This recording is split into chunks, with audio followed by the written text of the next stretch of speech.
where they are. Lasu products are scattered all over the world. We need to monitor and understand what they do. When they are employed, where are they employed? If they travel abroad, what are they doing? And if they go into businesses, what sort of business and what can we leverage on from that? Again, how do we celebrate our student achievement? We should not do it the typical Nigerian way, where we give so much money to nudity like Big Brother Nigeria and so little to those who are studying art. Again, what kind of provision is important? This bothers me a lot, and I'm going to be speaking to our fathers as well. What kind of provision do we make to students with learning difficulties, such as those who are dyslexic, those with autism? What do we do? Is there a special provision for them? Gbogbo ọmọ ló máa mọ̀wé, but gbogbo ọmọ ló lè ṣoríire.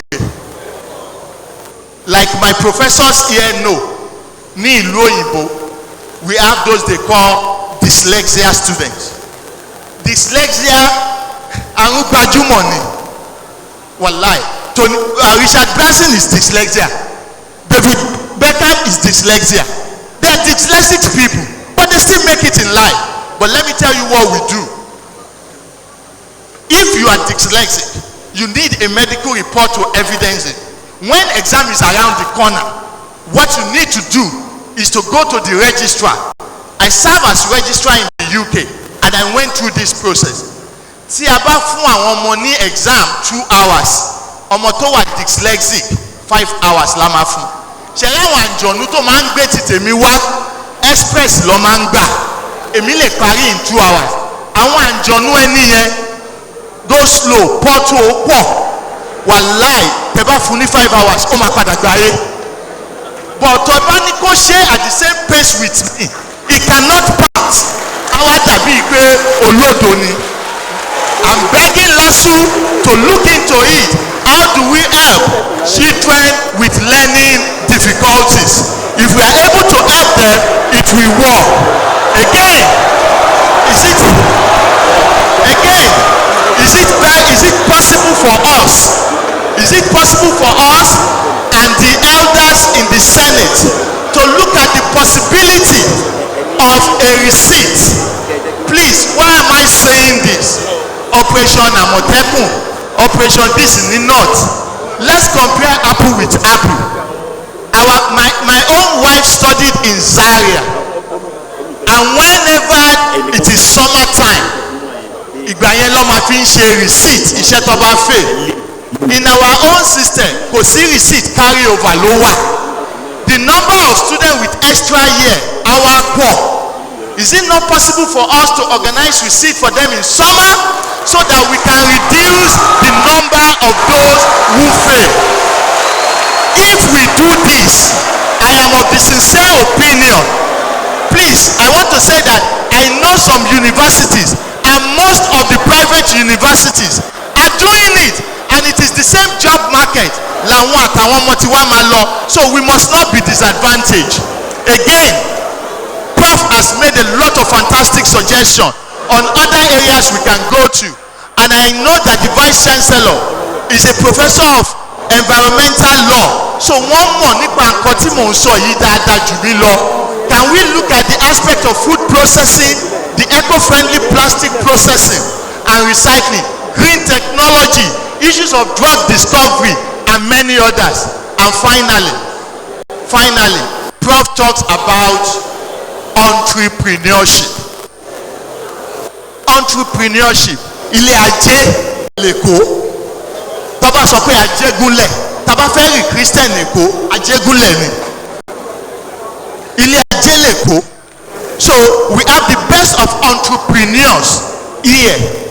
We need to bring that best out of our own students because they are capable. So a few things on my mind. You cannot claim to be an entrepreneur without having an enterprise. So Lasu students must be made to register business before they leave school. Yes, àtẹ́wọ́. I can tell you 1 minute. it's been done in some institutions. Yes. Again, we can also start our own microfinance bank. That microfinance bank is to support the startup businesses of our students, such that at the end of the day, a number of businesses on our campus will be that of our Yes, a round of applause for him. Thank you, Dr. Akin. Àjọǹgbàdì ó pọ̀ lẹ́bi yẹ̀pẹ̀. Ẹ bá fún ọ ní àtẹ̀wọ́lẹ̀ kan sí.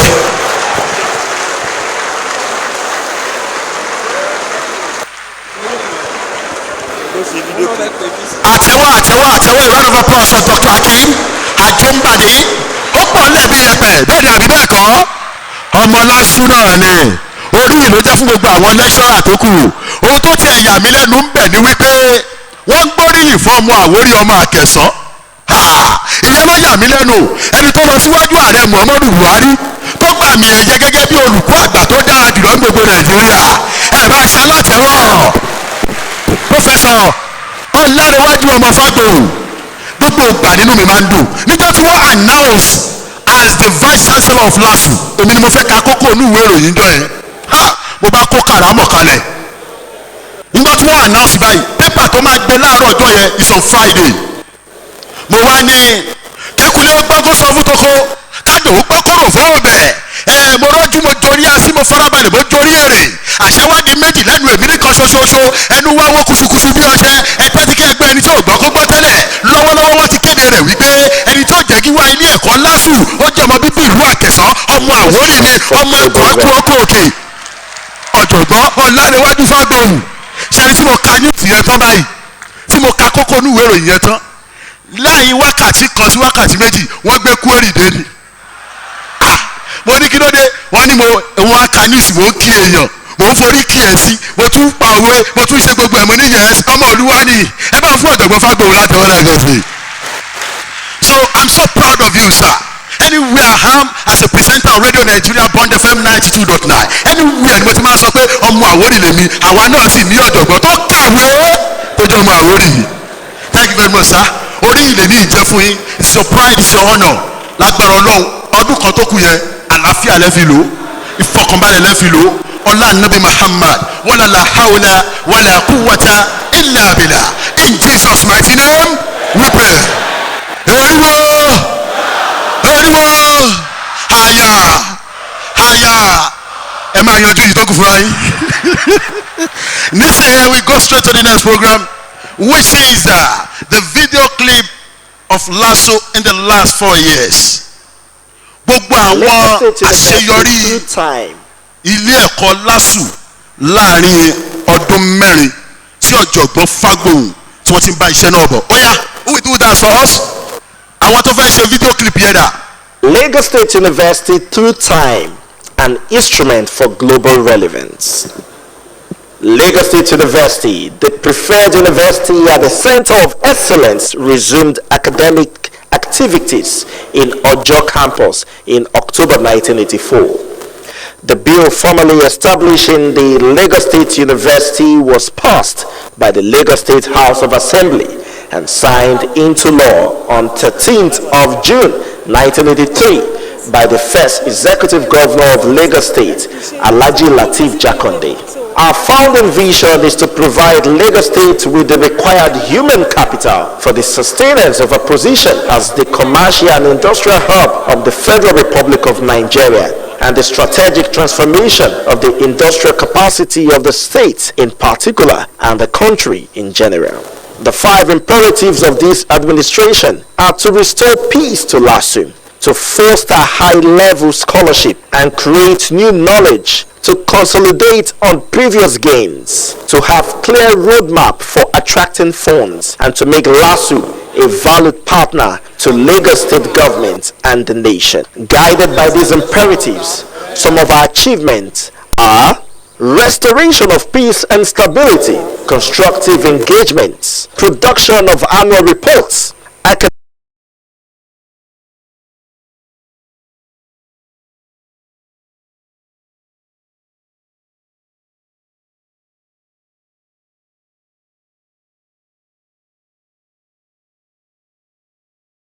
of undergraduate academic programs, commencement of new academic programs such as Open and Distance Learning and Research Institute, the Lasu Foundation JOPEP, and pre-degree study. Excellent performance of students at both national and international levels. Establishment of various directorates and centers, such as Lasu Career Development Center, Directorate of Research and Innovation. Promotion of relationship between town and gown and academic linkages with institutions in Africa, Europe, and America. Highlight of our achievements includes activation of Lagos State University International School and official commencement of academic activities. Successful hosting of Ready Set Work Project 1.0, the maiden edition in 2016, still ongoing till date. Currently, the university is participating in the 2019 edition of Ready Set Work Project 4.0, institutionalization of distinguished lectures to train, mentor students, and foster harmonious relationship between the town and gown.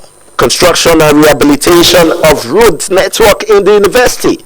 Completion of light-up project of the university. Brazil ambassador's visit to Lasu.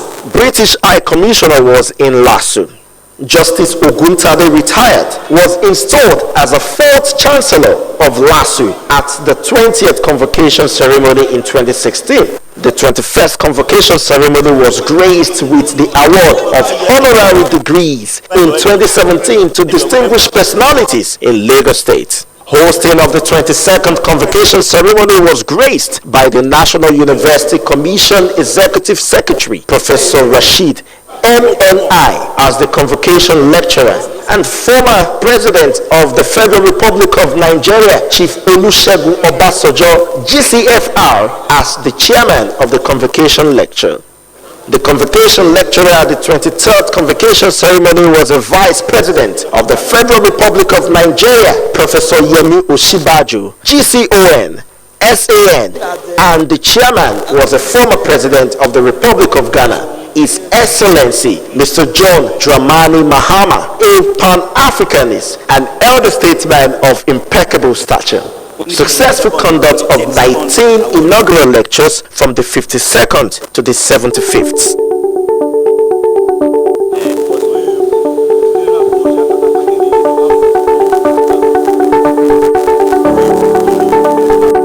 Discovery Lecture Series organized by the Center for Nigerian General Studies. First Lasu Research Fair. Quality Assurance Retreat, empowering the security arm of the university via procurement of security tools and equipment such as cars and motorcycles, as well as retaining of security operatives for greater efficiency. Campaign march against cultism and indecent dressing.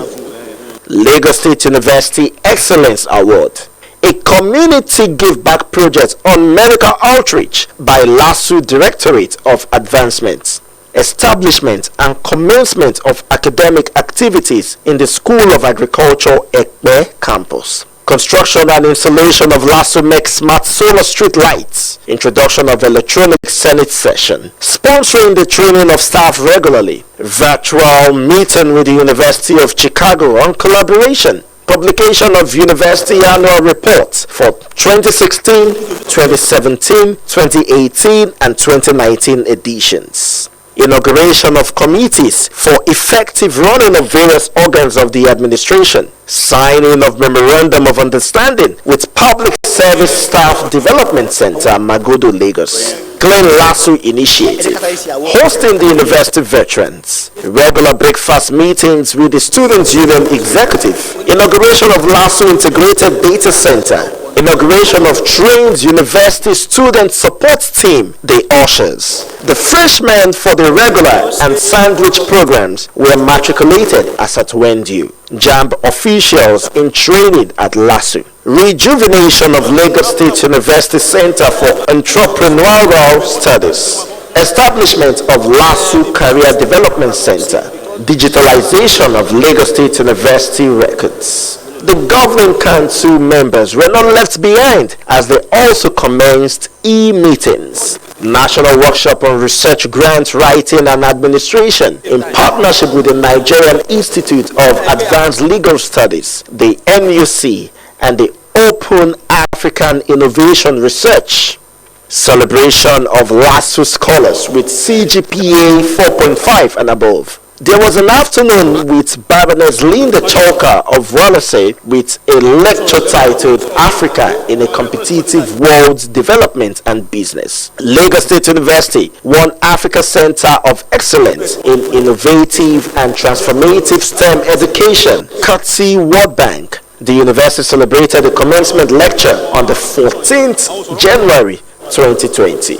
Lagos State University, through Professor Akinyemi of Microbiology Faculty of Science, won the £25,000 Alexandra von Humboldt equipment grant. The grant funded the purchase of real-time PCR machines installed in the faculty. Lagos State University successfully defended the Best School Delegation Award, won in 2017. They won 14 different categories of award at the 2018 Nigeria International Tertiary Institution Model United Nation in Abuja, Nigeria. In 2019, they won the Best School Delegation Award for a record of third consecutive time. Lasu delegates at the 2019 session of the program came back with 19 awards. Hosting of the second distinguished lecture attended by Screen Goddess Joke Silva, Shegun Arinze, and Mrs. Enito Danfaperusi Ogungua. The wife of the former Lagos State Governor, Her Excellency Mrs. Bolanle Ambode, also attended the important distinguished lecture. The third distinguished lecture hosted Mrs. Funke Adekoya, SAN, Mr. Adetokunbo Abiru, and Mrs. Bountiful Taiwo Adelawa, while Honorable Justice Amina Adamu Auge, CON, was the chairman of the program. Long Service Award and Staff, composition of Lasu Anthem. The Open and Distance Learning and Research Institute celebrated their foundation student at the matriculation ceremony in 2019. The longest road in Ojo campus was named after Alhaji Lateef Jakonde on his 90th birthday celebration in the university. Lagos State University College of Medicine, LASUCON, celebrated 20 years of its establishment. The year 2019 was notable for sports in Lagos State University with distinguished achievements. In football, the Trailblazers of Lasu was the winner of the first edition of the African Student Football Union held in Nigeria between 18th to 28th January 2019. They are qualified for the inaugural University Friendship Cup competition from 26th to 30th November 2019 at the Severstone State University, Russia. Quarterfinalists at the second edition of the Higher Institution Football League, IFL, haven't topped their group with maximum of 9 points. Winner, Remito Campus Challenge Football Competition amongst 4 tertiary institutions: the University of Lagos Akoka, Yaba College of Technology Yaba, Lagos State Polytechnic Lagos, and Lagos State University Ojo in Lagos State. They have got an invitation to the Intercontinental Student Football Competition. In badminton, we are the winner at the first African Badminton Championship in Mauritius, which took place from the 19th to the 24th of October 2019. And in athletics, 8 of our athletes from the university finished in the first 20 at the Jag Motors Abeokuta Marathon Race. Athletes from Kenya, Ethiopia, and other African countries also participated. The alumni supportive impact was more pronounced with the construction and opening of a world-class secretariat in Ojo campus. To cap an eventful 2019, Governor of Lagos State and visitor to the university with the university management team signed an MOU with 6 private developers to build 8,200 bed space hostel for students. To position Lasu for global competitiveness, there must be improved funding by the government, increased investment in quality education by all stakeholders, institutionalization of quality leadership, conducive policy environment to guarantee autonomy, consolidation of gains made so far, sustenance of enduring peace in Lasu. To our audience today, our areas of intervention are lecture halls, auditorium, laboratories and equipment, field vehicles, internet facility, hostel accommodation for students, accommodation of staff members, endowment of professorial chair, and endowment of scholarships and awards. We will be willing to appreciate any kind gesture in regard to our areas of intervention, and we will acknowledge the donor and name any donation after the donor or organization or any other individual or organization the donor so wishes. Indeed, we are Lasu and we are proud.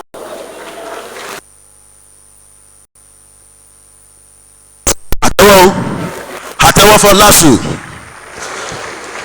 We are Lasu. Neighbor, we are Lasu. Thank you very much. Ẹ ṣé gan ni. Ẹ gbà wá ní ààyè. The first Lasu Liberian wọ́n wọlé wọ́n ní TAB Seriki. Ẹ jẹ́ bá wa kí wọn, ẹ bá wa fún wọn látẹ̀wọ́. TAB Seriki a kí wọn kú kalẹ̀. Ẹ ṣé gan ni. Láì nígbà àsìkò wa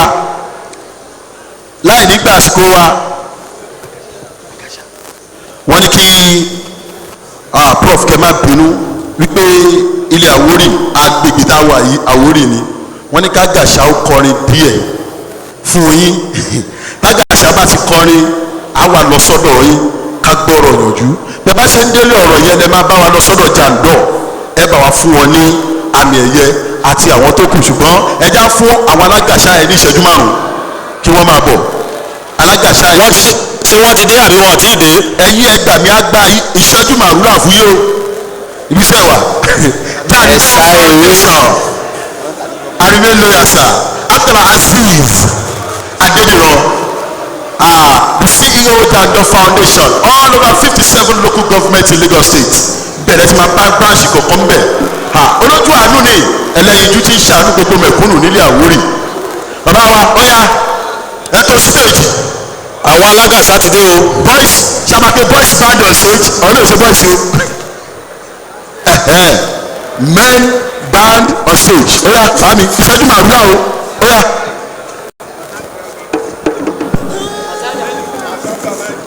Ẹgbà Mike ta ló tún mú Mike. Fágbọ́nwó àìmọ̀tàn ló mí pa Àwórì lóko. Àwórì ló lè kó lọ bá lè dé.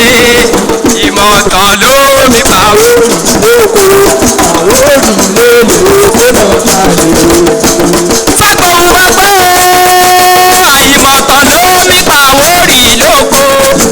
Àwórì ló lè kó lọ bá lè dé.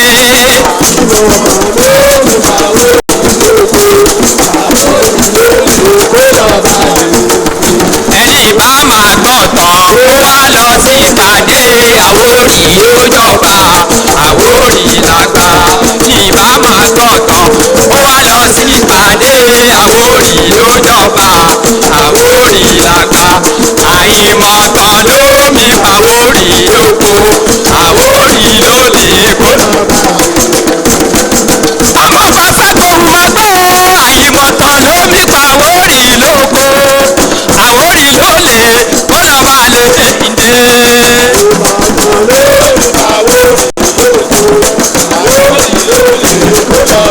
Ẹ bá máa gbọ̀tàn ẹ wá lọ sí ìpàdé Àwórì ló jọba Àwórì làgbà. Ẹni bá máa gbọ̀tàn ó wá lọ sí ìpàdé Àwórì ló jọba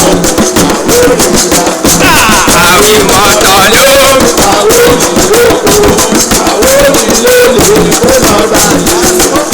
Fágbọ́n máa gbọ́ máa bá ṣẹ́ rẹ̀ lọ. Fágbọ́n máa bá ṣẹ́ rẹ̀ lọ. Iṣẹ́ rẹ̀ máa tẹ́ wá lọ́rùn. Iṣẹ́ rẹ̀ máa tẹ́ wá lọ́rùn.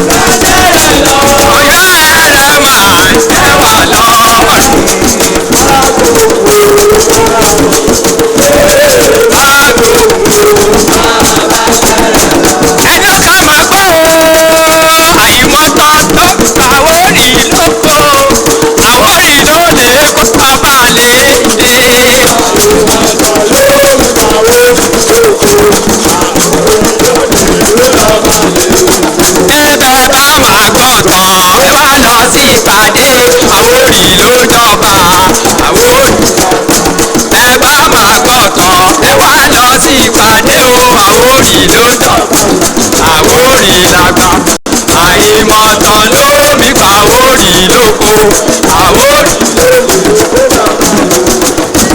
ẹ gbàgbé o gbàgbé òun o bá a bá jẹ́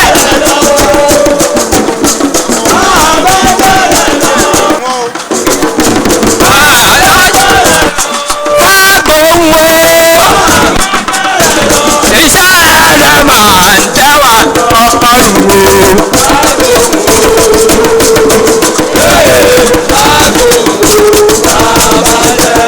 ẹ má gbọ́ o ẹ má gbọ́ o wọ́n wá tàbí ó wà àwọn kan wá tàbí ó wà ọba àwọn òdì wá tàbí ó wà gbogbo ọbalọ́ba wá tàbí ó wà lọ́balọ́ba wá tàbí ó wà tàbí ó wà wọ́n níbi tí ó wà tàbí ó wà owó wà tàbí ó wà wọ́n ní òrìṣà lọ fún ènìyàn àbí bẹ́ẹ̀ ọ̀dà lọ àwa òrìṣà lọ fún ènìyàn àbí bẹ́ẹ̀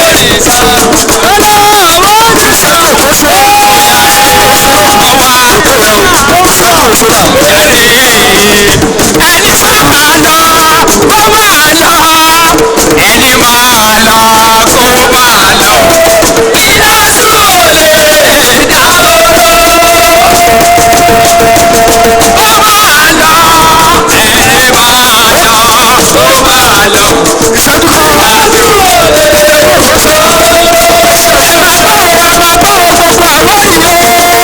lè dá oró.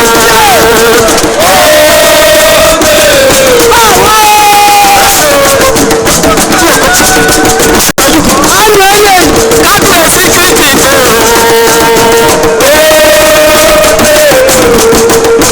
alágbọ̀dọ̀ máa gbọ́ kejì ìgbò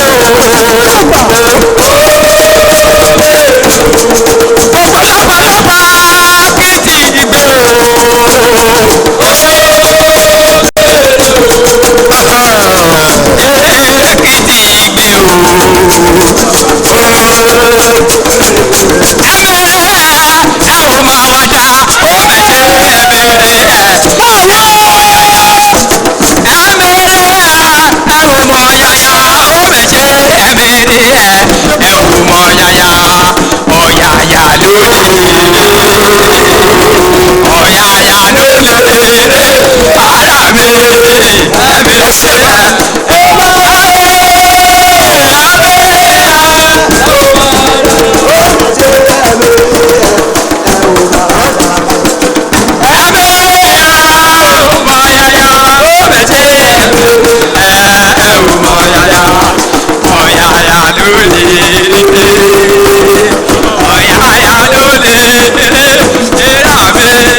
orí àgbàsá ìyàwó ìbá ẹ má dèrè lòdò ẹ̀dá apá ayé ò lè rọ̀ wá o ayé má dèrè lòdò ẹ̀dá alẹ̀ ayé máa wẹ̀já sẹ́nu. single God.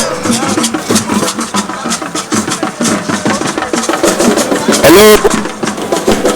Nísinsìnyí gẹ́lẹ́dẹ́ máa lórí ìtàgé.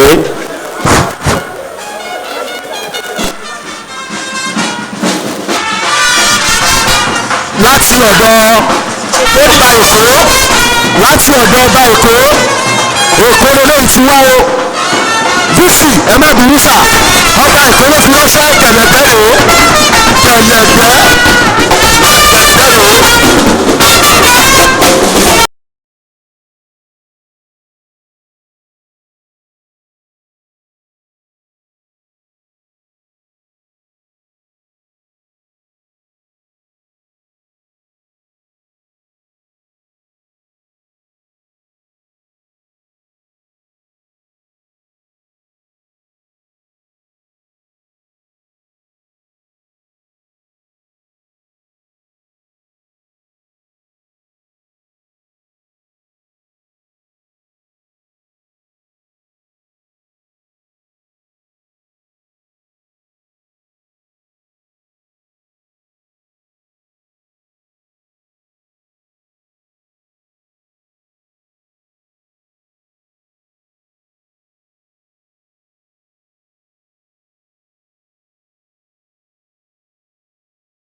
abiyamọ ìlọ. thank you thank you. àlọ́ torí àlọ́.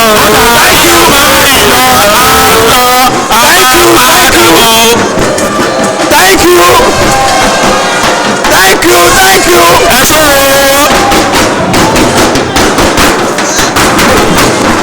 thank you thank you thank you thank you thank you. thank you mi báyìí. àbàlọ́bọ̀ ọmọ ẹ̀. ọmọ ọmọ ẹ̀.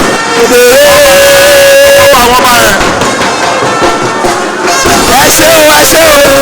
Badagry Badagry ẹ̀yin dà.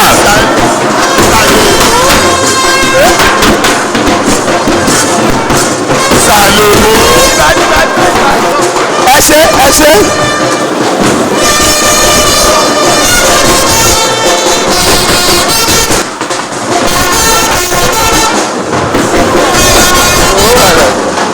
ẹ̀rọ kò fàájì gbẹ ẹ̀fẹ̀ o káàbọ̀ yóò pa káàbọ̀ orílẹ̀ sọ̀rọ̀ káàbọ̀ kókó nílò tó kiri lókè ẹ̀ta ọ̀rọ̀ tó kú ọlọ́rọ̀ ẹ̀rù sọ yéé.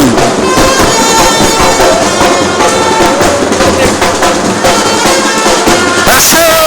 ẹ ṣé ẹ ṣé o. ẹ ṣé.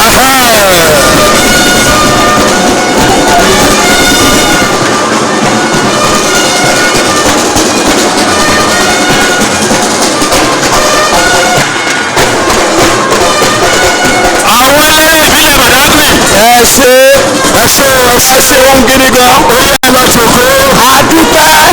ẹ ṣé ẹ ṣé ẹ ṣé ẹ ṣé ẹ ṣé. àṣeyí ṣàmọ́lú. ẹ ṣeun. níwòyí báyìí lásìkò yìí àwa pé àwọn ti Badagry àwọn àṣìṣà láti Badagry. àṣìṣà àṣìṣà àṣìṣà àṣìṣà Badagry. àṣìṣà kíwìwì kíwìwì kíwìwì kíwìwì kíwìwì kíwìwì kíwìwì yẹ́nà yàwá ẹ̀rọ fìdí yàwá ẹ̀rọ ǹdọ̀gbẹ́ kíwá ẹ̀rọ yẹ̀kúdà mi ẹ̀rọ mi tó mẹ́ ǹdọ̀wọ́dì yàwá ẹ̀rọ ọ̀gbẹ́ kíkìlẹ̀ wá ẹ̀rọ mi kúdà yẹ́nà nùkú ẹ̀mọ̀ wẹ́ nàmọ̀ dẹ́bọ̀ ọ̀pẹ́ mi nà tó nùkú ẹ̀mọ̀ wẹ́ nàmọ̀ dẹ́bọ̀ ọ̀pẹ́ mi nà tó kíwìwì ọ̀yà tàǹtàn.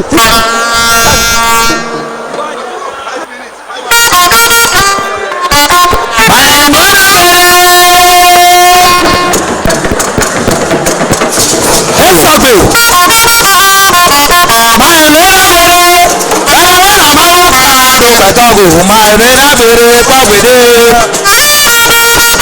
Máa rí lábẹ́rẹ́.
Ojoro ta ló yàwó. Ó wá ní bí mo wá máa yàgò. Ojoro ta ló yàwó. Ó wá ní bí mo wá máa yàgò. Ojoro ta ló yàwó. Ní bí mo wá máa yàgò. Ìgbà mú yà máa tú wá. Ìgbà mú yà máa tú wá. Ẹ̀ṣẹ̀ mi ni a máa sì ní o. Ó bẹ̀rẹ̀ ìwọ ìwọ ìwọ ìwọ ìwọ. Ẹ̀ṣẹ̀ ẹ̀ṣẹ̀ ẹ̀ṣẹ̀ ìwọ ìwọ ìwọ ìwọ ìwọ ẹ̀ṣẹ̀.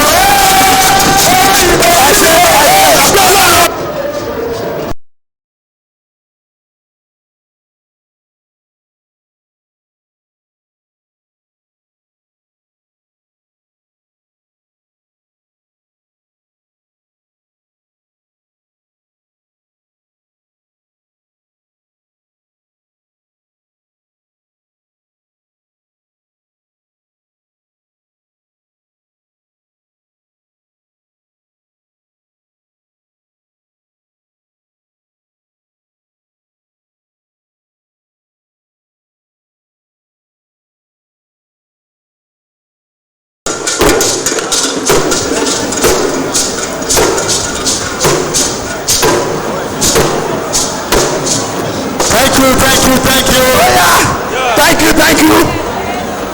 Ẹ ṣe gan-an ọmọpẹ́ adúpẹ́ lọ́wọ́ yìí o. Ṣé ẹ rí ẹni sùúrù lọ? Ẹni sùúrù. Tá a bá ti gbá mi ẹ̀yẹ fún fífi eégún àkẹsàn á ṣeré ẹ̀dúró náà. Ẹ ṣe gan-an ni. We are Lasu. We are Lasu. We are proud. Eléyìí dàbí ò dáa. Ọmọ òkú tó wà sí pàtẹ́wọ́ fúnra yẹn sọ. Ṣé ó yẹ wá àbí kò yẹ wá? Ṣé Èkó ní nǹkan àbá àláṣà? Mo fẹ́ sọ gbólóhùn kan sí ẹ kàn máa dá mi lóhùn. Tí bá sọ pé ìbílẹ̀ Èkó ẹ sọ pé àkókò tó o kan ìbílẹ̀ Èkó. Àkókò tó ìbílẹ̀ Èkó. Àkókò tó. Ó ní ìtumọ̀ ìbílẹ̀ Èkó.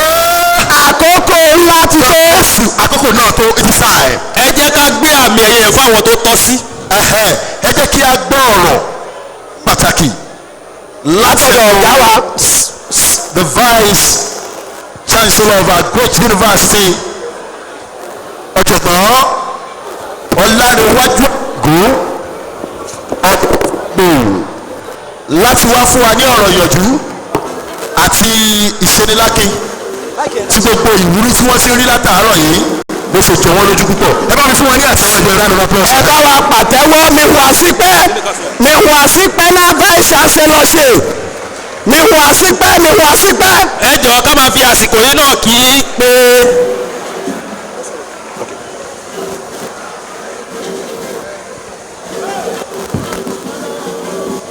Ẹ̀rọ zá nínú mọ́ azo nínú gílé rẹ̀.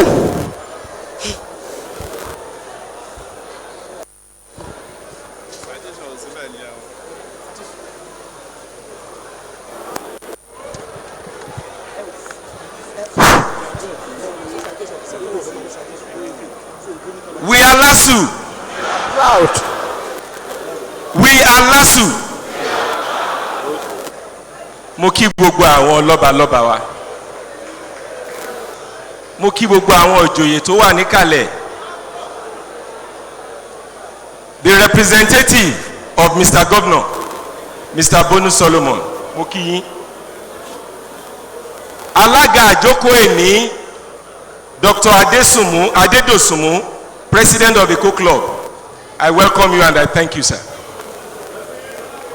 Blessings. The immediate past Pro-Chancellor of our great institution, Professor Adebayo Ninolowo, a highly cerebral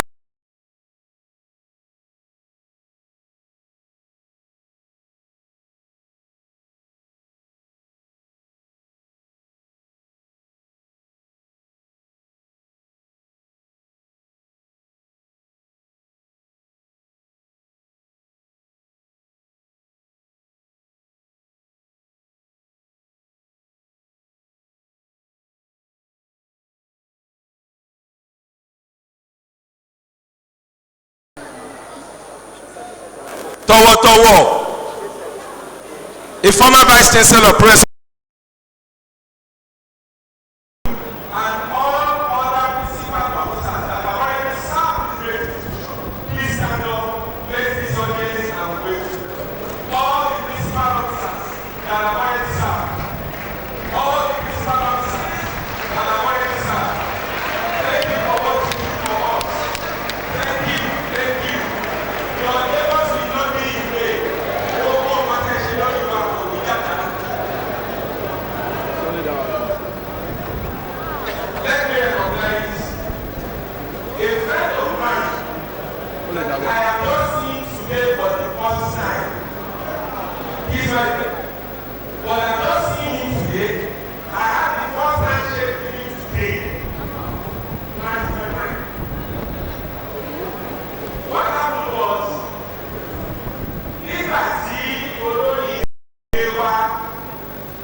The National Productivity Award. Mo kàn wọnú newspaper njọ́ ẹnìkan ló tiẹ̀ pè mí ipe VC page so of Punch orúkọ ẹ wà ń bẹ̀ photograph ẹ wà ń bẹ̀ ń bá lọ wò ta ló ṣe jẹ̀ndọ̀. Mo ti sọ kínní yìí rí. A page in the newspaper is about 650,000 naira. Kò ní contract kankan Lasu o. Kò pè mí rí pé ọmọ mi fẹ́ wọlé o. Mi ò ṣe nǹkan kan fún un. But he went there. What was he promoting? He was promoting the sustainability of Lasu. I thank you. Ẹ̀yin nìkan kọ́ mò ń kí o. Ìyàwó yín pàtàkì, you're better half. Please stand up, madam. Please stand up. Ẹ jọ̀ọ́. Oh, okay, your sister. Ẹ represent madam, ẹ dìde. Ẹ represent madam, please. Our world-class students.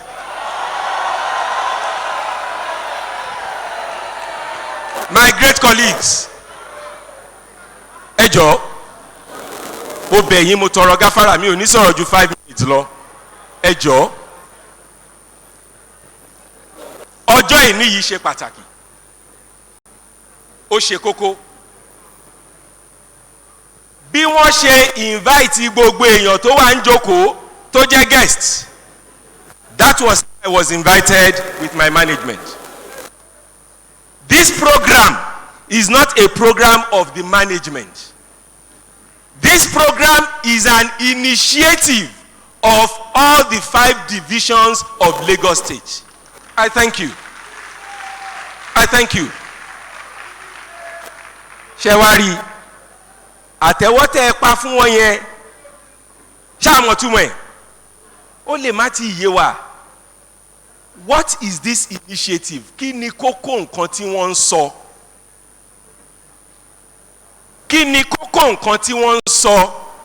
Kókó nǹkan tí wọ́n ń sọ torí mo pé alága wọn Dr. Sani Habib to see me with his team when I got the information.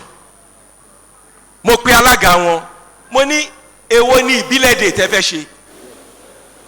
Ó ní nǹkan tó ti ń ṣẹlẹ̀ in the last 4 years. Àwọn fẹ́ sustain ẹ̀. Kí ni ó dùn nú mi jù nú eléyìí? They recognize that something has changed. They recognize that there is something all of us we need to protect. And they felt that this body can contribute something to protect that thing. Máa sọ àwọn tí ò ṣẹlẹ̀ ní tó ń ṣẹlẹ̀. Wọ́n sọ ti ní ìtòlẹ́ àjíbẹ̀ wọ́n ti sanwó ọ̀sẹ̀ wọ́n ti máa ṣàwọn ọkọ̀. Ní àlọ́ òde yìí, TNS program wa, challenge náà àgbẹ̀. Àwọn ọmọ fẹ́ lọ ṣe TNS ní the new CDC facility láti ṣe sílẹ̀. Ibẹ̀ yẹn lọ gba 500, ọmọ tó lọ síbẹ̀ ní ẹ̀kọ́ ṣoṣo, wọ́n ti 1,500 lọ. Ẹni sùúrù, ibi tí wọ́n ti ń tira wọn nínú wọn ṣubú. Nígbà táwọn kan máa gbé sí website, wọ́n sọ wọ́n ní broken bones, broken heads, so many together. Ẹ wá wo nǹkan tó ṣẹlẹ̀ tí mo sọ pé kò ń ṣẹlẹ̀ rí. Tó bá jẹ́ pé tẹ́lẹ̀tẹ́lẹ̀ ni wọ́n ṣe gbé kinní yẹn sí àwọn students á dìde wọ́n á ní management you are in trouble, management you have killed our colleagues, injury to one is injury to all. That is the narrative of old in Thomas sọ nìyẹn. But kí ló ṣẹlẹ̀ ní ọjọ́ tá à ń wí yìí kí n tó sọ tó ṣẹlẹ̀ yẹ kí n kọ́kọ́ sọ nǹkan táwọn àwọn colleagues náà ṣe. Tó bá jẹ́ pé tẹ́lẹ̀ ni àwọn unions wa náà dìde wọ́n á ní management you have been reckless in the way you did it. Wọ́n á bẹ̀rẹ̀ sí ní bá management jà. Àwa di iṣu àtàyànyàn. Kò wá rí bẹ́ẹ̀ this time around. Nígbà tó ṣẹlẹ̀ the student body they stood up in unison and they were supporting in taking care of people who fell. They were working to them. Members of staff and the unions, all lecturers, everybody was protecting the institution. That was not the narrative of old.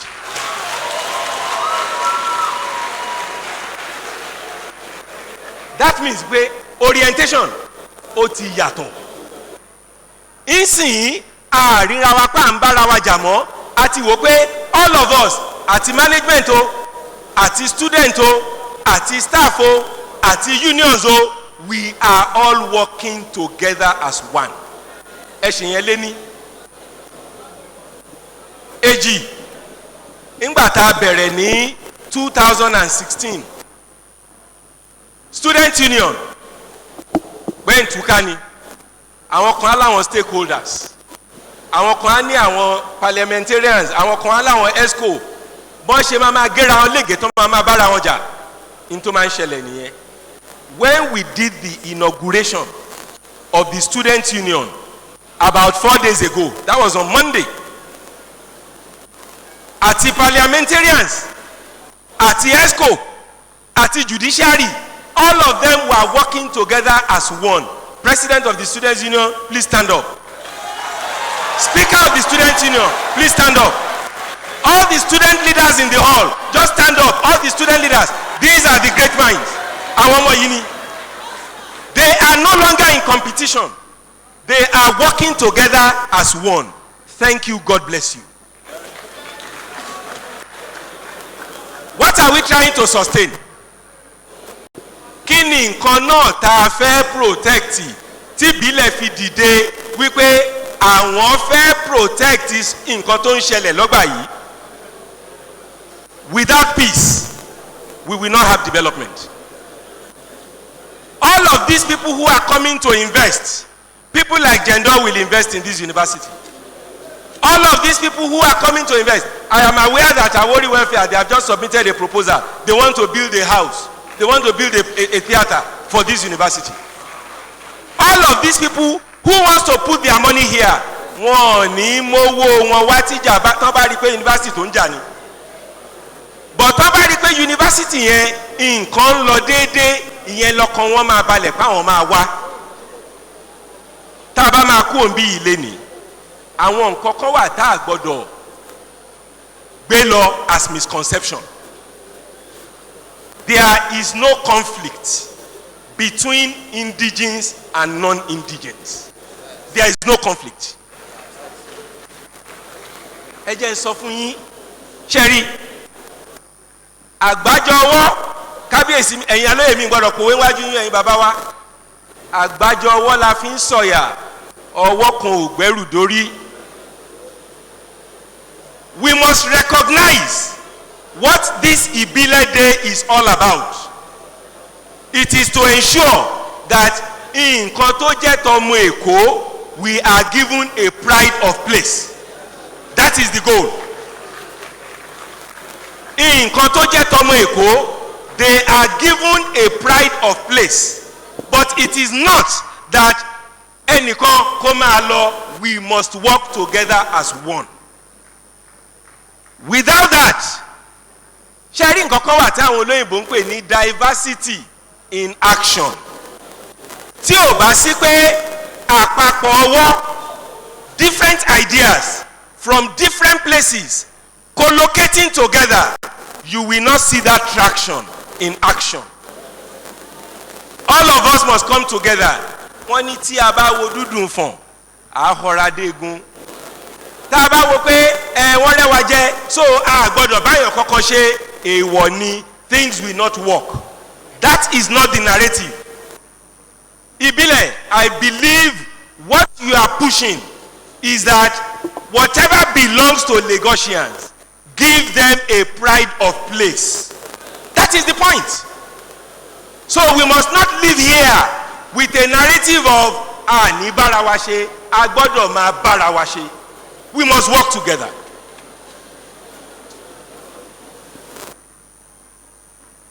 All the speakers, gbogbo àwọn tó ti sọ̀rọ̀ nbí lẹ́ni, wọ́n sọ oríṣiríṣi nǹkan. A number of the things tó ń sọ, mo kàn máa ra fèsì sí ní one line ní kẹ́ lè mọ̀ yí pé this great university of ours, táwa fúnra wo ò bá mọ̀ pé university wa ń ṣe dáadáa, àwọn ará àta mọ̀ pé university wa ń ṣe dáadáa. Níjẹta, the president àti speaker àti dean student affairs wọ́n wá bá mi lọ́fíìsì. Bọ́n ṣe jókòó tì mí tán bá mi sọ̀rọ̀, mo wá mú fóònù mi jáde ní nǹkan tẹ́nì kọ́kọ́ ṣẹ̀ṣẹ̀ bá mi sọ just about 2 days ago.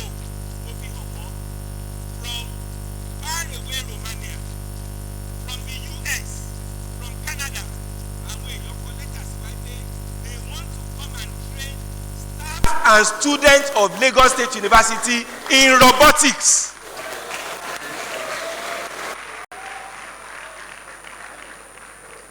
And they said they want to do it for free. Robotics. That is the goal. That is the future. It is the age of data. Big data is the new thing.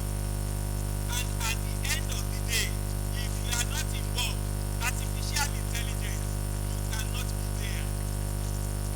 But they said they are coming to do it for us and work with our students, work with our staff over a period of 1 year, free.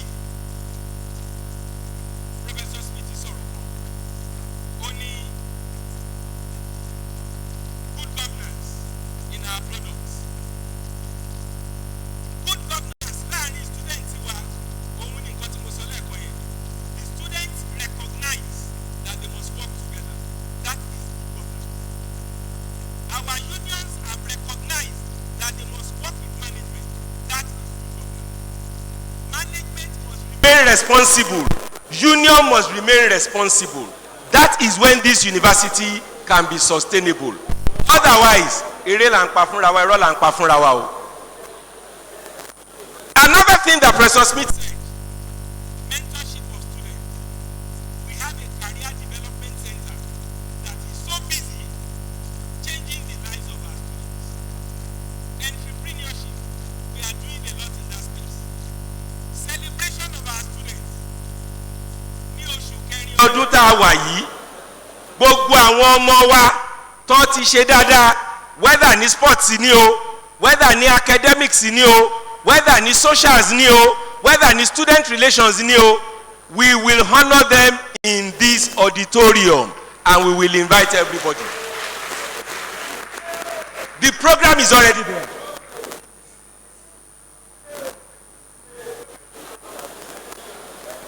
When Dr. Ajombadi was talking, he made reference to certain things. Also, ó ní tá a bá rántí àná, àní mọ̀túmọ̀ tí gbogbo wa ń ṣe lénìí. Àná tó ń sọ, àná tó jẹ́ pé gbogbo orú nǹkan báyìí a lè jókòó rú eléyìí. Àná tó ń sọ ní àná tó jẹ́ pé tó o bá wọlé fún program 4 years 7 years ló máa fi kà á. Àná tó ń sọ ní àná tó jẹ́ pé tó o bá wọ bàtà wá sọ́gbà wa ó ṣeé ṣe kó o lọlé kó o má wọ bàtà. Àná tó ń sọ nìyẹn. Àná tó ń sọ ní àná tó jẹ́ pé téèyàn bá rìn káàkiri tòògùn ló fi ń rìn torí ìjà lè ṣẹlẹ̀ kó jẹ́ pé ẹ fẹ́ gbé bọ́. Àná tó ń sọ nìyẹn. I made reference to Professor Adebayo Ninolowo. Sir, I want you to just stand up. This man, together with members of his council, they did so much for this institution. When you talk about the success that we have achieved in the last 4 years, it was because wọ́n dúró ti management. That was why the management was able to achieve the goals. Sir, we thank you for what you have done. Almighty Allah will continue to stand by you, uphold you, and all yours. We are deeply grateful, sir. You can sit down, sir. Níparí ọ̀rọ̀ mi, kí ni nǹkan tó yẹ kí ìbílẹ̀ kẹ́ ẹ máa wá rò lọ́kàn yín pé ẹ fẹ́ ṣe?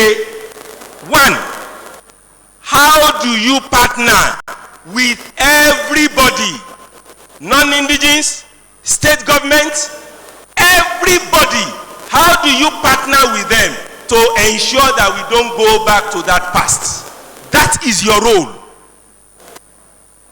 Tẹ́ ẹ bá wo energy tí gbogbo àwọn different groups wá jọ ń bí yìí sìn, ṣé ẹ mọ̀ pé tẹ́ ẹ bá ṣàkíyèsí politics yẹn, àwọn mẹ́ta péré ni wọ́n gbà láàyè láti jó.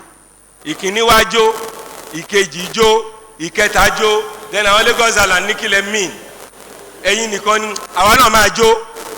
Nígbà tí Lagos Island dínkù òǹbẹ̀ ẹ̀pẹ́ ní ẹ̀yẹ́ ọmọ alárẹ̀ ẹ̀wẹ̀, so èmi náà máa jó, àwọn náà wá sókè. That is healthy competition. That energy, use that energy to sustain this university. Stand together as one.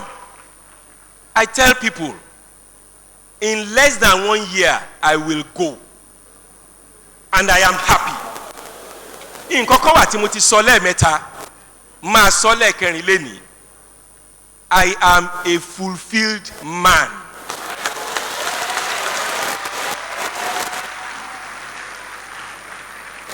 The first time tí mo sọ, mo dẹ̀ ti sọ lẹ́ẹ̀mẹ́ta, mo ti sọ ní ẹ̀mẹ́ta within the space of 2 weeks. The first time tí mo sọ, nígbà tí àwọn Àwórì forum tí wọ́n ń ṣe event wọn, tí mo rí pé rather than ká máa figi léra wa káàkiri, àjọyọ̀ là ń ṣe, looking at how to develop our university. Mo sọ fún wọn, mo ní I am a fulfilled man. Èkejì, ìgbà tá a máa inaugurate student union ní about 3 or 4 days ago, and I saw the way our students were working together, the way they were clutching themselves, the way they were hugging themselves. I told myself, I am a fulfilled man. Mo wá rán wọn létí kíní kan. There was a president of the students union nígbà tí mo kọ́kọ́ dé. Ó ń bọ̀ ní podium lókè ń bí yìí ni. Mo ní kí n bọ̀ lọ́wọ́, ní kí n má bọ̀ lọ́wọ́ pé ọ̀tọ̀ọ̀tọ̀ ni kó ní ká kúrìn. Because of the suspicion. That president is here. He is today the NAS coordinator for Southwest. Kako, stand up. Ọmọkùnrin yìí ní ọjọ́ yẹn lọ́hùn, mo fẹ́ bọ̀ lọ́wọ́ ni, ó ní kí n má bọ̀ lọ́wọ́ o. Ó dẹ̀ sọ ó ní wọ́n fẹ́ gbé mi mọ́ra. Because for him, management and union, they don't come together. Àwọn leaders union wà lọ́wọ́ mẹ́rin. Níbẹ̀rẹ̀, àwọn ajókòó sọ́tọ̀, èmi ajókòó sọ́tọ̀ ni. Ṣùgbọ́n lénìí, we all sit together. That is the beauty of this institution. My respected colleagues,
closing, ẹ jọ̀ọ́ nítorí Ọlọ́run, introducing what we have done today is to steer your consciousness that you have a role to play in this great institution.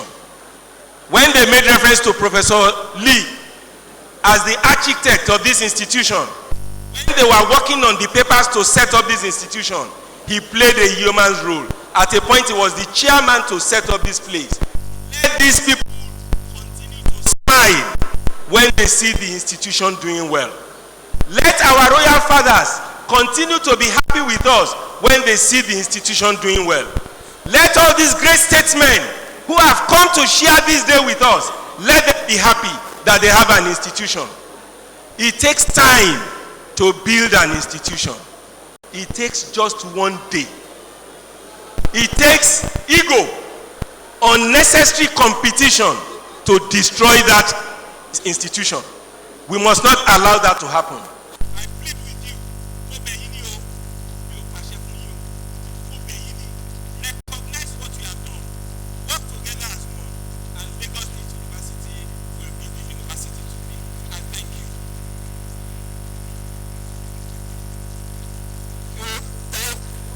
Vice Chancellor.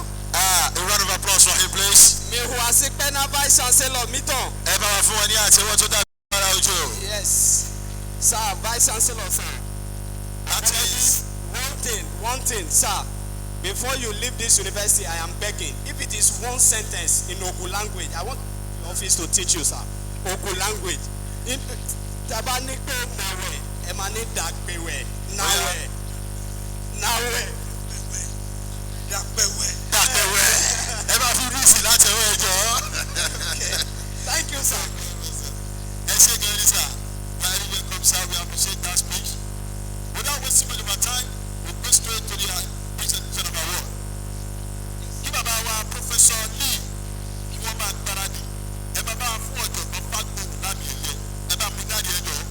Ohun tá a fi fọ́gbọ́n ọjọ́ gbọ́ ọmọ Fágbóhùn fẹ́ gbàmì ẹ̀yẹ. Ẹsẹ̀ wọ̀nyẹ́ tì náà pọ̀ ṣe dábì ẹ̀yẹ jáde. Asukani ẹ. Asukani ẹ bẹ. Ebe na mede ni boji asuka. Nga asuka di e. Ebe na mede ni boji asuka. Ina shara wi. Asuka di e. Ebe na mede ni boji asuka. Professor Lee, we do the presentation to our VC. Award winner. Professor Lee.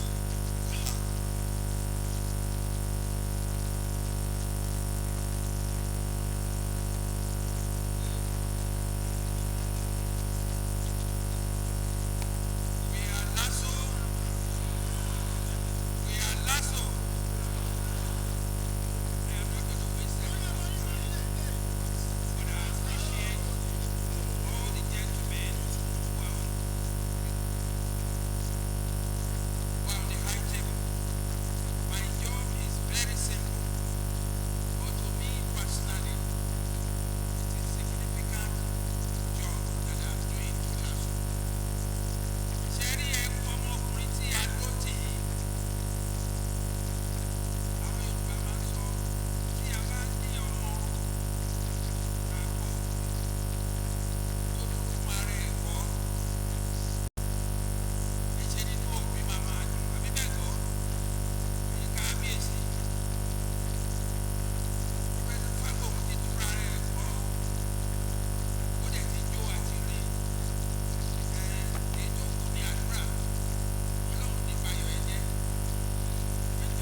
tẹ́wọ́ sí o.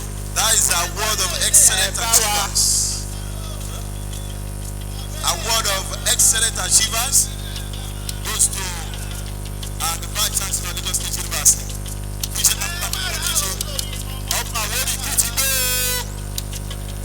ẹja àgbẹ̀kú alárugẹ ọ̀pọ̀ àwọn olùkìtì wà ọ̀pọ̀ àwọn olùkìtì bí sì ní Lasu ẹ̀tọ́ bí Lasu ti wà ẹja àkọ́kọ́ ní bá ń jẹ́ bí sì ní ìjọba ìlú ẹ̀dá mi fún àtẹ́wọ́ oríire ló jẹ́ fọ́pọ̀ àwọn olùkìtì ẹja àdárùkù tá a wá àwọn olùkìtì gbígbó àgbélépọ̀tá ó gbẹ bí ẹló mi pàtó àwọn olùkìtì gbígbó àgbélépọ̀tá ó gbẹ bí ẹló mi pàtó dúkùrẹ́ mi ń sọ yẹn bẹ́ẹ̀ ẹja lọ sí ibi kan the next àwọn tí is DJ ẹ bá gbé wálé díẹ̀ ọmọ àwọn olùkìtì náà lẹ́bi tá a ti fẹ́ pè bóyá.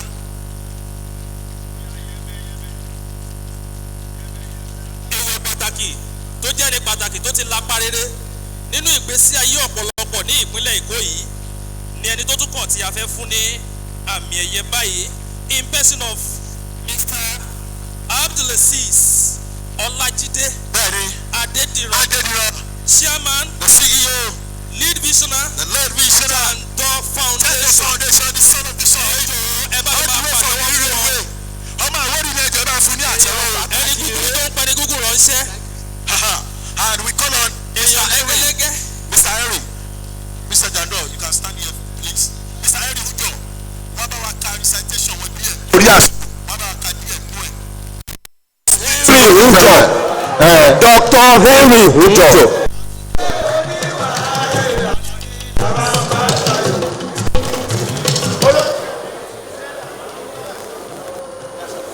Abdulaziz Olajide Adediran is a Nigerian journalist, Successful serial entrepreneur, philanthropist, and technocrat. Though born on the 5th of 7 siblings on the 25th of November 1977 in Mushi area of Lagos to a Christian mother and a Muslim father, Olajide is an illustrious and true son of Ibile from the Osolo Kingdom of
Jando is an alumnus of several institutions of learning, including the Polytechnic, Ibile, and many other universities across the globe.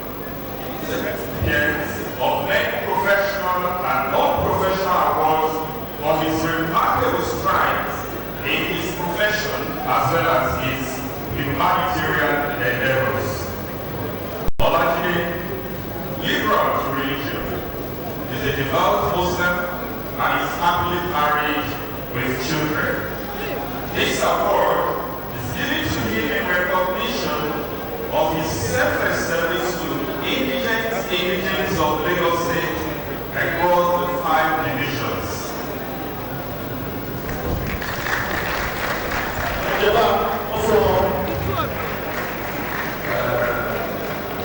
The presentation is Okay, okay.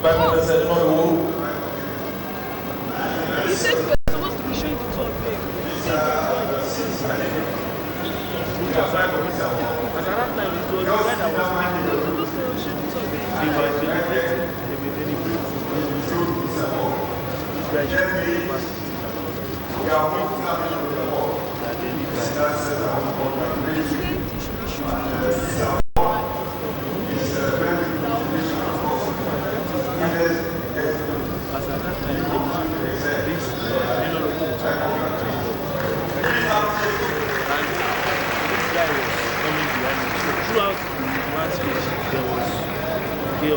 Thank you very much, sir. Their Royal Majesty, your kind permission, I want to stand on the existing protocol to show the AC does not live very well protocol and permit me to stand on that, sir. Sir, this is not for me, but for this lady, this one.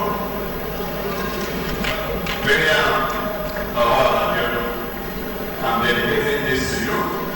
She is one of 100 students on our scholarship scheme. Every year before we institute fee, we ask them to send us their performance. So we receive her yesterday. She is a student of our House of Law in Lasu, and she's currently on first class. So we have this is for you. I'm dedicating this to you. And I must say congratulations.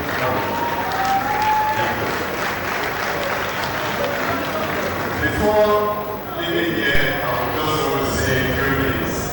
We are listening to various stories that sweet to our ears about our busy. And every day I put it in one day, leadership. Thank you very much indeed. With what you have done, sir, you'll be able to say to the entire world that if we have the opportunity in the state of Lagos to run our own show, we may do well. Thank you very much, sir. Again, the Ibile Forum, I want to also congratulate you for a very well done job, but it is not done there. Everything we have spoken about sustainability of what Ibile is done in this institution, if we do not collectively work towards getting political power, it will come back to zero. It is time. Thank you very much. It is time. It is right time we start doing.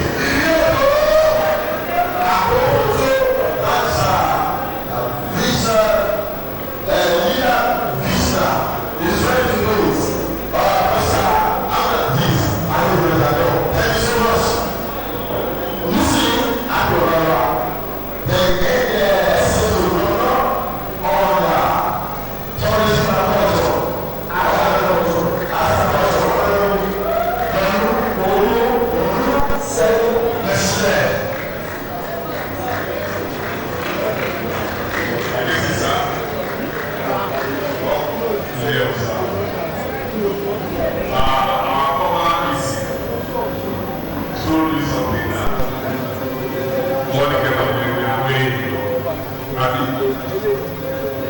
And I'm happy to tell you that initiative, the committee,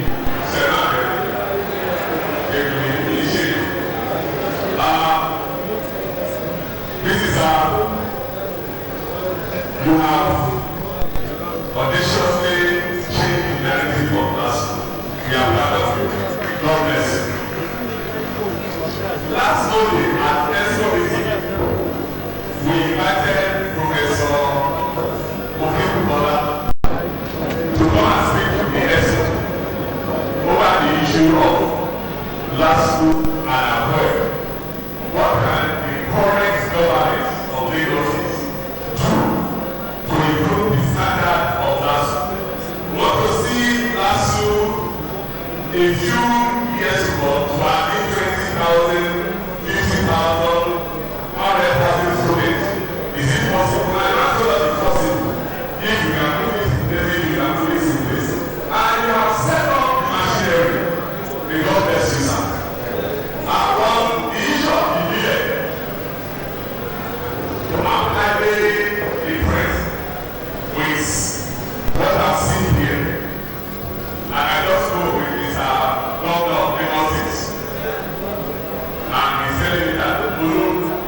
this year, make sure that Lagos State government sponsor this program fully. So we are going to get involved from this year. Every class we are looking at taking Lagos State Parliament. Not at the pace whereby our masquerade being arrested by police. Initially, I had to ocean and but it's Lagos State government through my ministry. We are looking at that. We are going to initiate what we call the Ibile festival that will contain the 5 zones. Gbogbo àṣàwà agbọ́dọ̀ protest amẹ́tàsíkà àwọn ìlú àbáwárí. So ìkàlẹ̀ sí wa ẹ máa get involved very soon. Àwọn tó kù bàbáyé thank you sir. Bisi for my own contribution to the development of Lasu just as yesterday I organized scholarship and bursary award to Malawi's students. Those students that gained admission into Lasu this current year are intended to give 100 to Lasu, 50 to avoid 50 to Lasu. Then as at yesterday during the ceremony, we discovered that Lasu students that we are intended to give, they are 100, they are about 200. The screening committee said that, I said, since they are here, let us give them. And I'm telling you, as of today now, we've paid all their tuition fees. God bless you for what they are doing for us. And we continue to support you. We want to see you up there. God bless you. Thank you all. Thank you,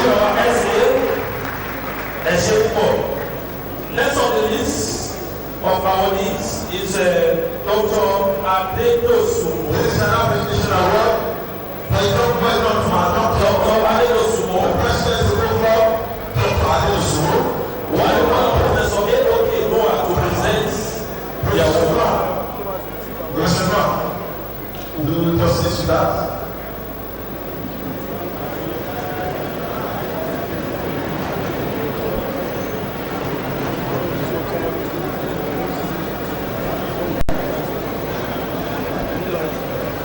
Out there when you see that nothing is coming in.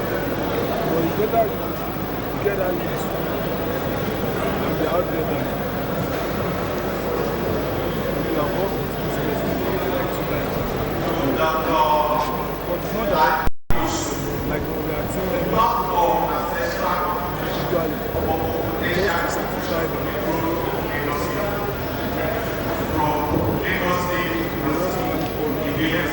So you know the face in shots.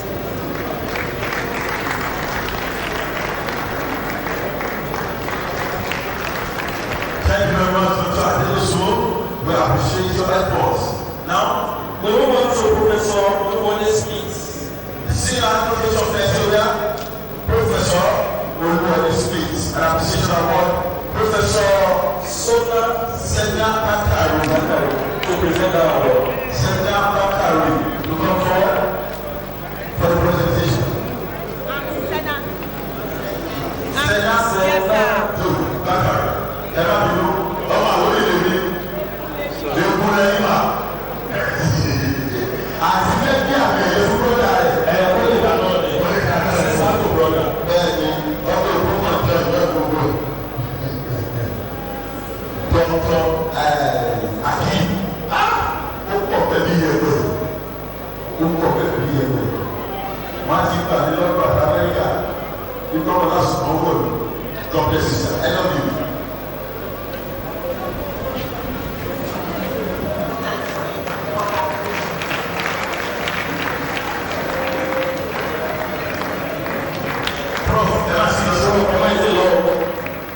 From the DC, Masters abroad. This is not an from the DC. Institution. Thank you very much. Yeah. When you are supervised, back to Susa. We are Lasu. No, to us in the hour of Monday. Yes, I will say that. And the super to you. God bless you, sir. All right, we're moving on. Dr. Akin Ajobai. Ajobai. Ṣé àwọn ènìyàn láyé?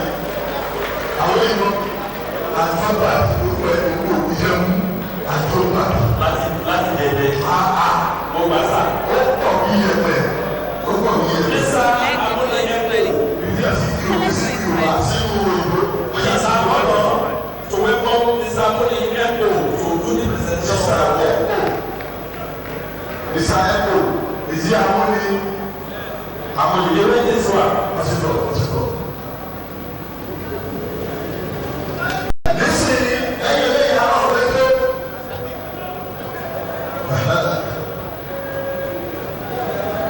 ṣé wọ́n ti máa pèsè. wọ́n wà nítòsí. wọ́n wà ní ṣáyé wọ́n wà nítòsí. àtàkùsọ̀ ìlú rẹ̀ ó yà sá.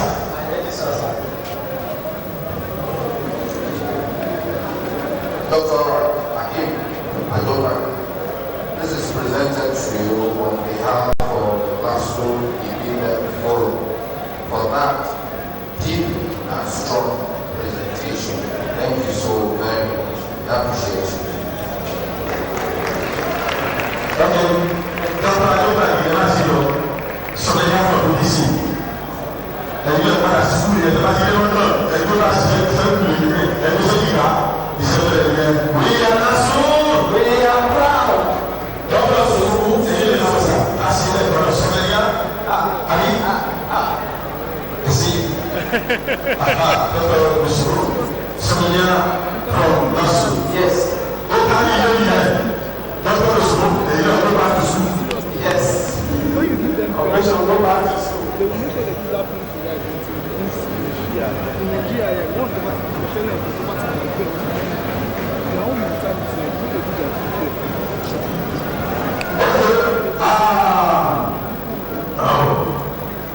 you use this thing, they are going to this very much.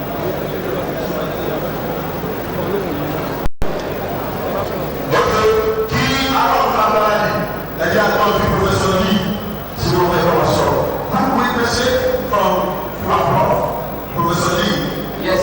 Please, sir. Former Vice Chancellor. Okay, one minute. Professor Lee. Bàbá wa, ọ̀rẹ́ mi wa, Adékúnlé Àdé, àgbọ̀rọ̀ ẹ̀rọ àwọn méjèèjì. Àwọn mẹ́ta. Àti Professor Lee lọ́wọ́. Short. Láì ṣe nǹkan ọ̀gbọ̀n ṣe ń gbé méjì.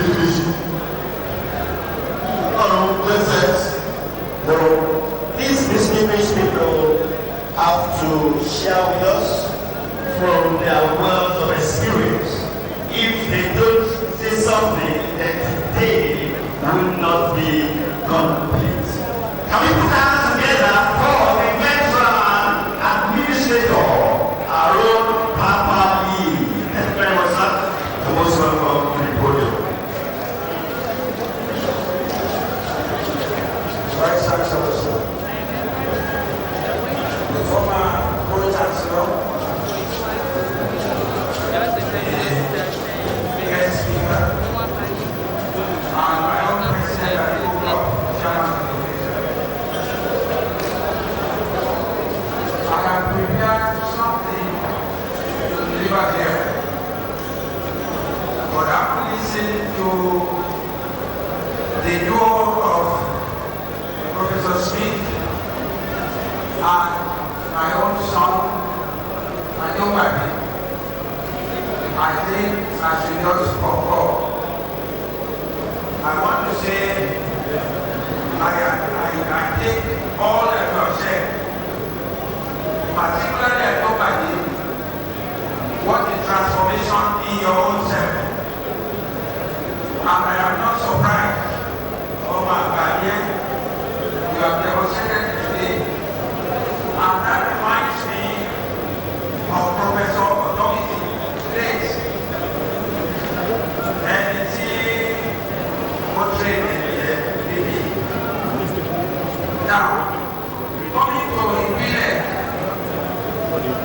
please take place of the Vice Chancellor seriously. We must assert ourselves as indigenes of this place, this state, but we cannot walk alone. We have to work with others in order to achieve, in order to sustain the achievements of our Vice Chancellor.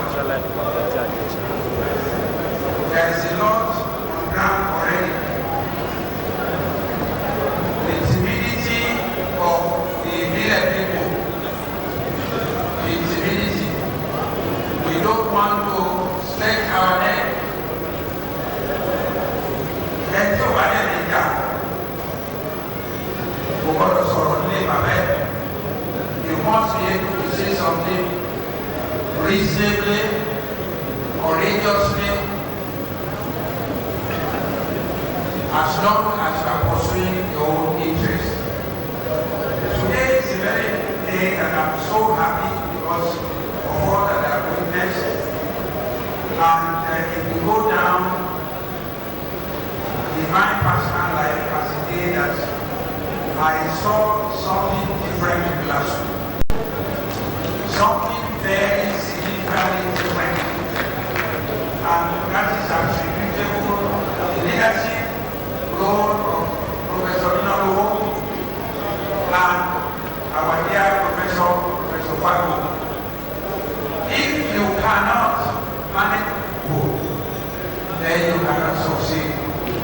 I am happy that being able to keep Lasu together thus far, but I want to remind him again that you have to be careful of human beings. I'm not that one. The bottom of our lemon, the yogi, or no, the Lasu has taken giant strides, and I believe,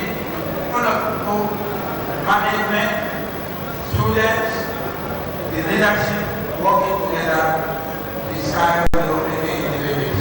Okay, thank you so much. The next distinguished fellow whose voice we must also hear this afternoon is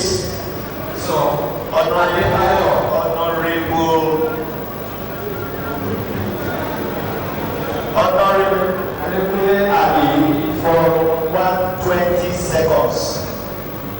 Honorable Adewale Ali. That is with respect 2 minutes. Thank you, sir. Mr. Vice Chancellor, Chairman, all protocols, and I am very pleased to be able to today to celebrate what our Ibile. I think it's unique in the history of this place. Watching the proceedings there today, come to believe that this is a university on its own soil, not somebody else's soil. A university on its soil. And I can say that the future depends on its manpower resources, not on its material resources. I am sure it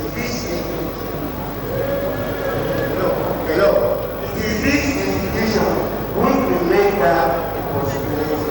I have to congratulate the university because this university is the product of politics.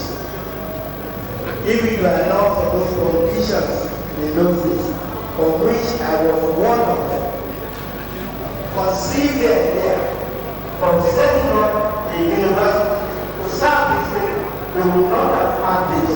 And for this ceremony is a celebration of politics and the politicians of the past who made it possible. Now, because the next protocol it was from state